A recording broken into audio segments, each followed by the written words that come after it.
Underground news के साथ मैं हूं मिशाल अरशद। अब रुक करते हैं आज की अहम खबरों की तरफ।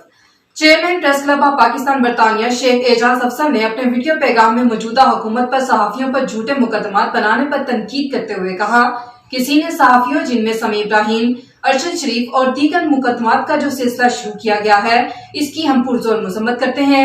आइए मजीद देखते हैं इन्होंने क्या कहा। मैं शेख एजाज अफसर, chairman press club of Pakistan UK. मौजूदा जो नई हुकूमत है उसने नामवर सहाफ़ी समी इब्राहिम, अरशद शरीफ और दीगर सहाफ़ियों के ऊपर मुकदमात बनाने का एक सिलसिला शुरू कर दिया है, जिसकी हम भरपूर मजम्मत करते हैं। आज़ादी राय को दबाने की कोशिशें माजी में भी हमेशा नाकाम रही हैं और आइंदा भी हमेशा नाकाम रहेंगी। Press club of Pakistan UK समी इब्राहिम के साथ खड़ा है और हर उस सहाफ़ी के साथ जो सच्चा बोलता है, जो सच्चा लिखता है और सच्चाई के लिए आवाज़ बुलंद करता है।